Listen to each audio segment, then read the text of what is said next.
Right Honorable Prime Minister, we're now going to follow a series of military demonstrations that will also be presented by our fellow Inore, Platoon Commander Inore King Dave Murigo, is going to issue his order to the section commander and brief his company commander Inore Wayesu Fred how he intends to defeat the enemy. Kugira ngo tubashe gusobanukirwa neza Intore Emmanuel Ndayikunda arabidufashamo. Ibyo umuyobozi w'urugamba maze kwerekana biraza kuba bigiye gushyirwa mu bikorwa. Babyeyi namwe bashyitsi ntihagire uwikanga. Turaza kumva n'ingoma za gisirikare.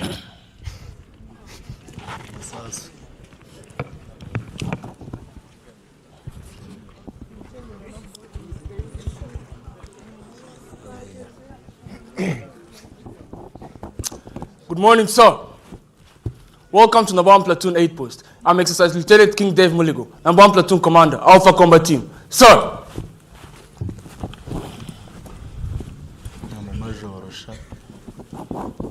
Sir!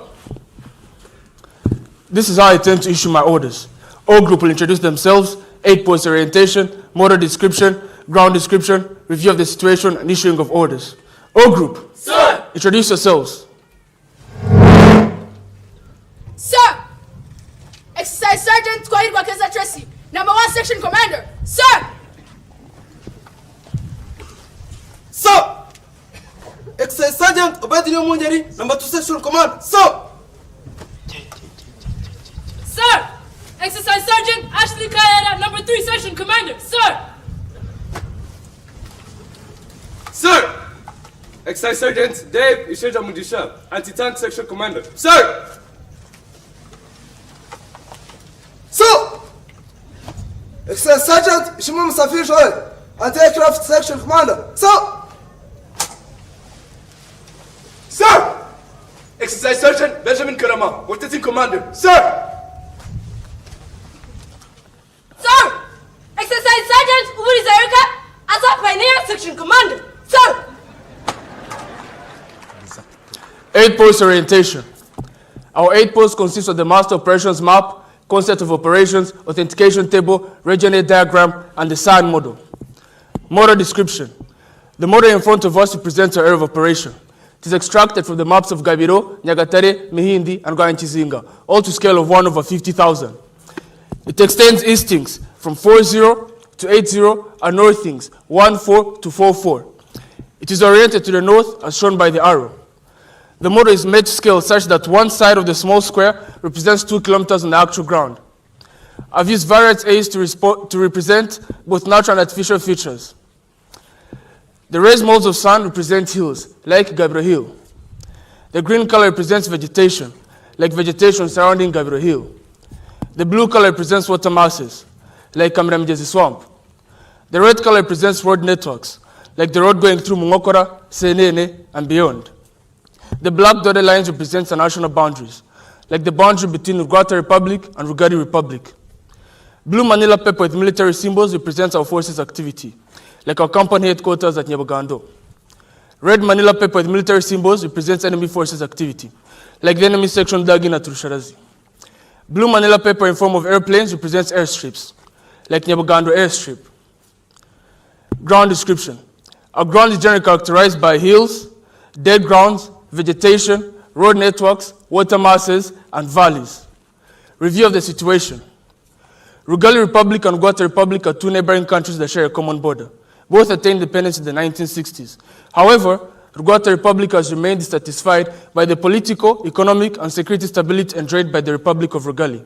Consequently, Uganda has provided political, logistical, and military support to the Nyangarama forces. Recently, the Nyangarama forces, supported by Uganda Republic, launched an invasion into Rugali through 2 axes. The Mutumba, Shama, Gabiro axis as the main axis, Mutumba, Nyungwe, Gabiro as a subsidiary axis. Their intention was to capture Gabiro Barracks and Gabiro Airport. On 2nd August 2026, intelligence reports confirmed that one section of the Nyangarama forces had established defensive positions in the general area of Rusharazi, Greek coordinates 501-240. The enemy is assessed to be awaiting reinforcements before launching a major offensive towards Gabiro. In response to this, 7th Battle Group Commander ordered Alpha Combat Team to clear the enemy along the Mutumba, Shama, Gabiro axis and restore security in the area. Consequently, Alpha Combat Team Commander tasked number 1 platoon to defeat the enemy section dug in general area of Rusharazi, Greek coordinates 501-239, no later than 10-12-30 Bravo, August 26. And that is why we're here. Ladies and gentlemen, orders.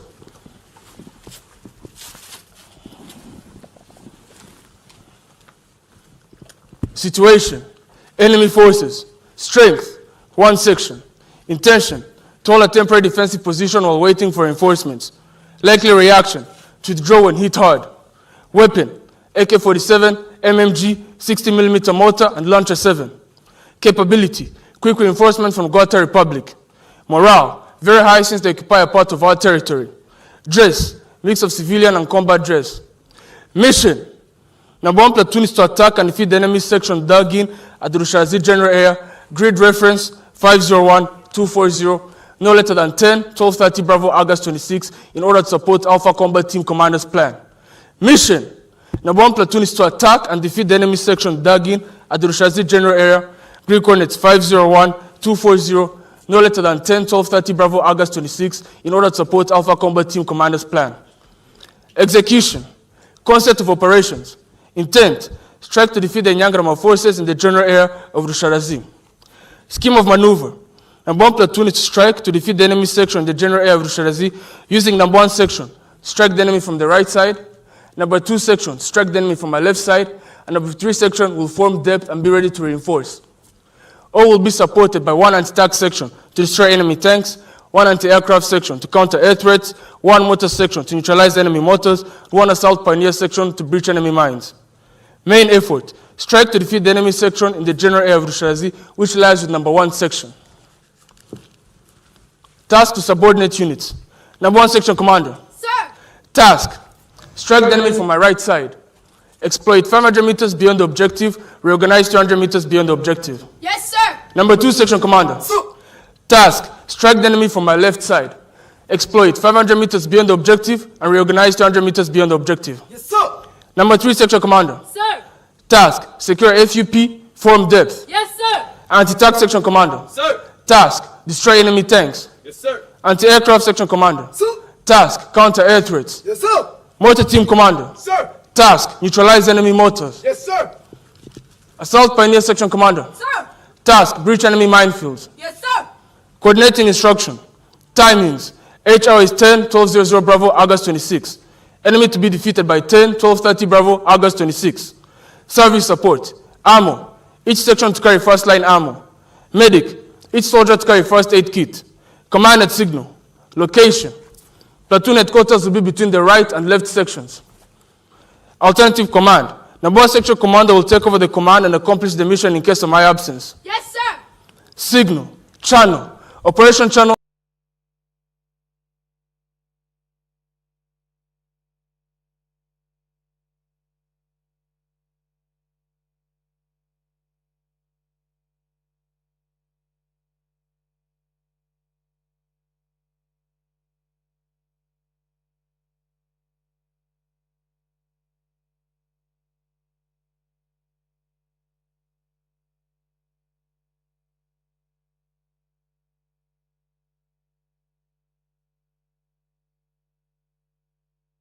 Sir. Go through your notes and ask questions, if any.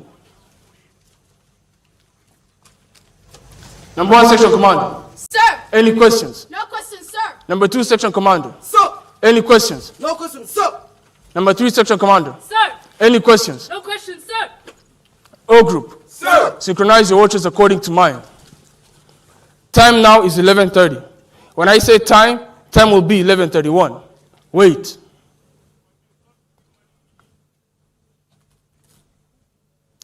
Five, 4, 3, 2. Time now is 11:31. Number 1 section commander. Sir! Check back. Time now is 11:31. When I say time, time will be 11:32. Wait. 5, 4, 3, 2. Time now is 11:32. Correct. O group. Sir. Go and brief your men. I wish you all success. This marks the end of my string of orders. Permission to carry on, sir.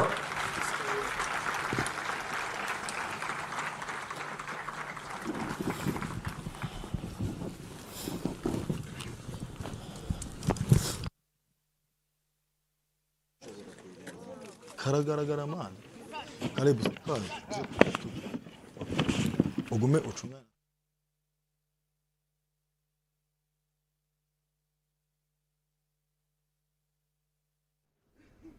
ibyo umuyobozi amaze kubereka bagiye kubishyira mu bikorwa.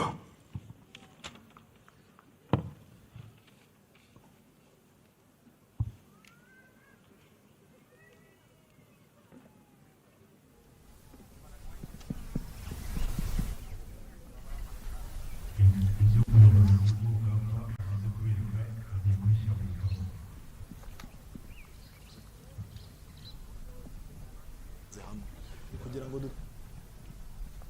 dutegereze zivemo. Alpha 1-2, Alpha 1-3, Delta 1-1. Get up and be ready to advance.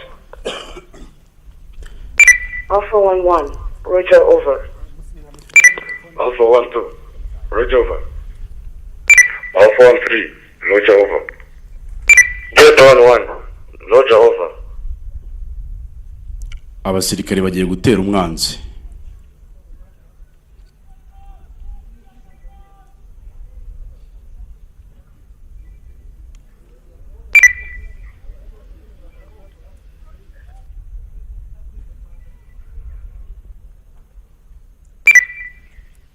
Alpha 1-1, Alpha 1-2, Alpha 1-3, Delta 1-1.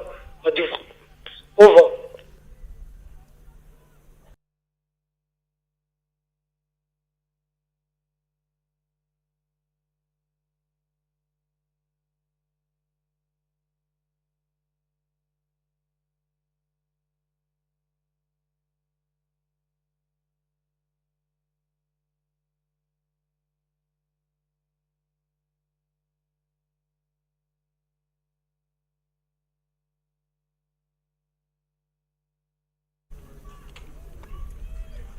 Umuyobozi w'isibo arakomeza ababwira ati mugende ariko muringaniye kugira ngo umwanzi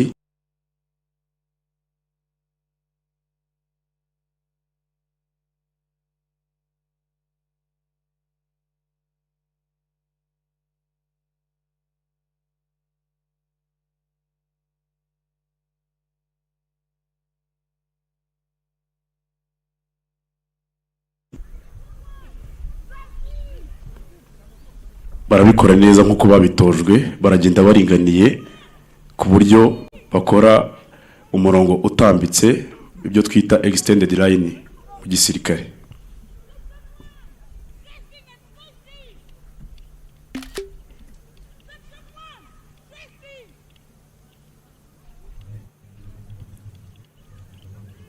Murabona ko bari kugenda rwose neza cyane nkuko babitojwe, bateganye nta n'umwe usiga undi, nta n'usigara n'inyuma, baringaniye neza cyane, baragenda nk'intore cyane rwose nkuko babitojwe. Kugira ngo namwe murababona. Ariko umwanzi abarasaho, umwanzi abarasheho, bahita batekinga cover.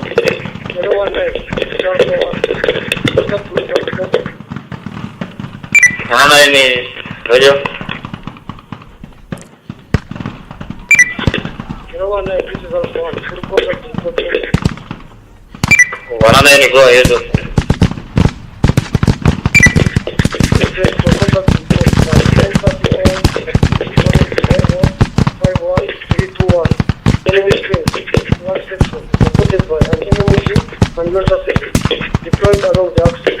The enemy's intention is to play outside the box.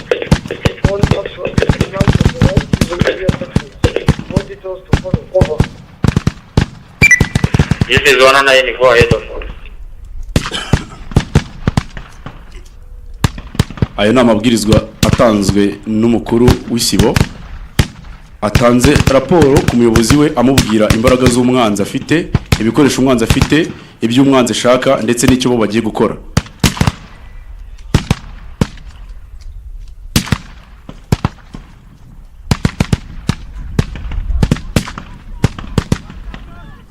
Umuyobozi w'isibo yatanze amabwiriza ku ngamba ya kabiri n'ingamba ya gatatu zigiye gutera umwanzi zimuturutse mu mbavu, ibyo mu gisirikare twita rugondene, ibizwi mu ndimi z'amahanga nka flanking.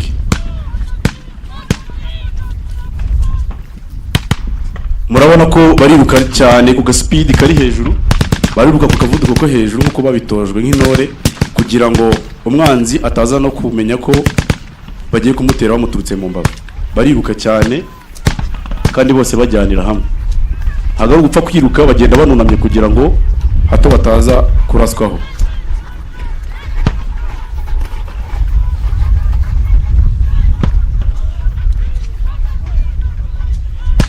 Umwanzi akomeje kurasa, yaryohewe no kurasa, atazi ibigiye kumubaho mu kanya nk'ako guhumbya.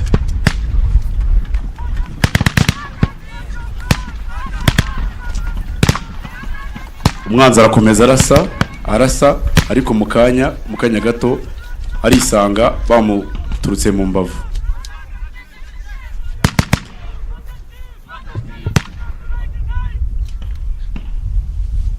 Ariko nubwo mubona bagiye, hasigaye ya ngamba yarashweho, isigara ihanganye n'umwanzi mu buryo bwo kujijisha umwanzi kugira ngo atamenya ko agiye kurasirwa mu mbavu ze. Ngira ngo namwe murabibona, ngamba yasigaye isigara ihangana n'umwanzi mu buryo bwo kujijisha kugira ngo umwanzi ataza kumenya ko agiye gutukwa cyangwa se bagiye kumutera bamuturutse mu mbavu ze.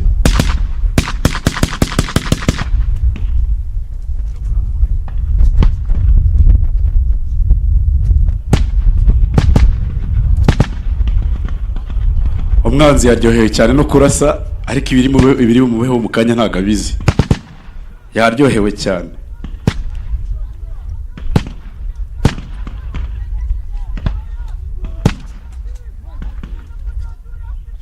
Murabona ko ya ngamba y'imbere yarashweho yafashe ubwihisho, ibyo twita camouflage mu gisirikare.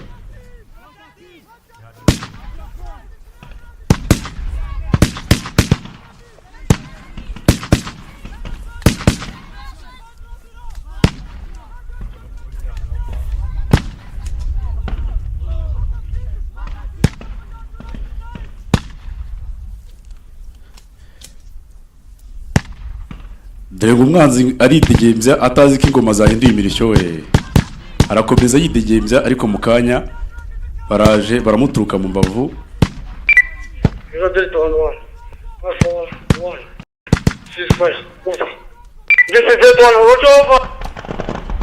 Umuyobozi atanze ibwirizwa ryo kugira ngo ya gamba yasigaye inyuma ifunga imbunda kugira ngo itaraza kurasa bagenzi babo babaturutse mu mbavu. Murabibona yuko babaturutse mu mbavu.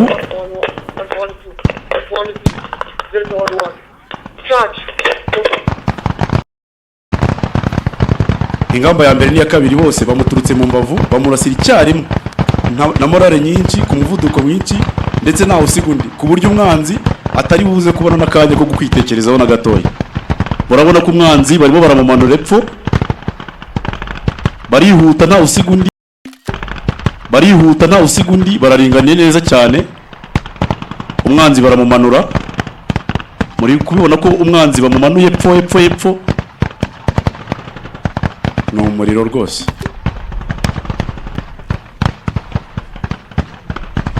Baramumanuye rwose mpaka bamuturutse mu mbavu. Murabona ko umwanzi akwiye imishwaro ndetse ari no kwicwa, kandi ari no gutsindwa.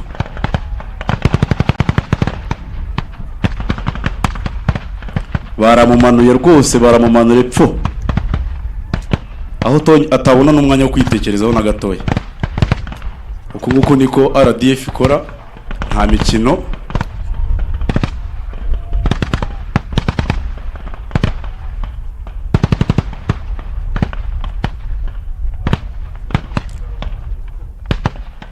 Umwanzi bamumanuye epfo cyane.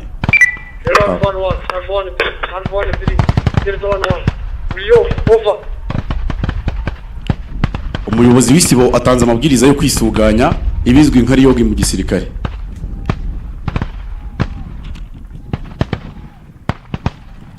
Iyo barangije kurasa umwanzi bamumazeho, bakora icyo bita kwisuganya kugira ngo babashe kumenya niba umwanzi bamurashe wese banabashe kumenya niba hari ukomeretse mu babo. 141. Get up and begin search. Over. Roger, over. Umuyobozi anatanze amabwiriza ku ngamba yasigaye ijisho umwanzi ko nabo bazi imbere ariko bareba ko hari umwanzi wasigaye kugira ngo ataza kubagirira nabi. Murabibona ko bahagurutse barimo baragenda bareba ko hari umwanzi wasigaye kugira ngo ataza kuba yabagirira nabi.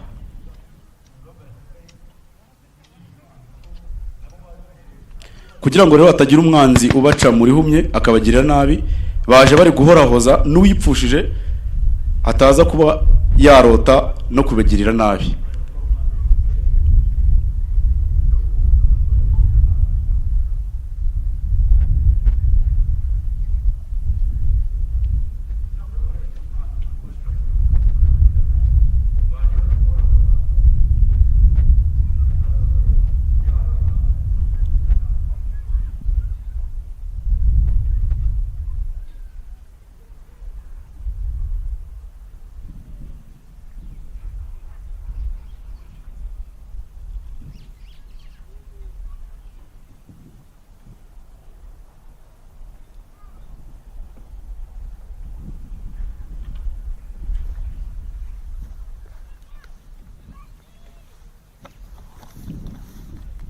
Baragenda gake gake bareba ko nta mwanzi wasigaye.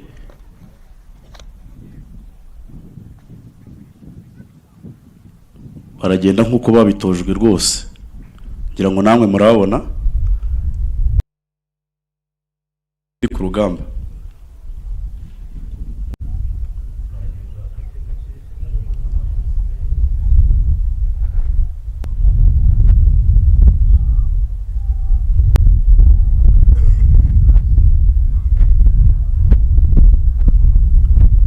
Urabona ko nabo bagezemo. 141, 142, 143, just 11. Be ready to draw. Urabona ko bagezeyo bisuganyije bari kumwe n'abandi. Umuyobozi yise atanga komande. Alpha 11, Roger, over. Alpha 12, Roger, over. Alpha 13, Roger, over. Umuyobozi atanze amabwiriza yo gusubira mu birindiro. We are moving from the right side to the left side. Section 2 will lead. My platoon commander will follow. Section 3 will follow. Motor team will follow. Section 1 will follow. Platoon sergeant will cover the rear. Umuyobozi ni nako guhita bahereza gahunda y'uburyo bari bugendemo. Withdraw. Over. Umuyobozi yise atanga amabwiriza yo gusubira mu birindiro. RDF ku rugamba ntidusubizwa inyuma. Uyu ni umurage w'abatubanjirije. Turi inkotanyi cyane.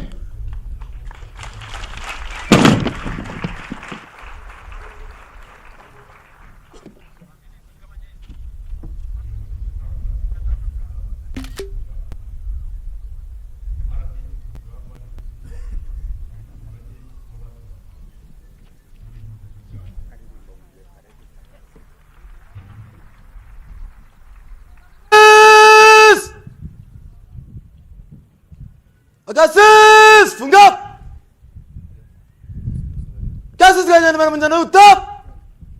Bra!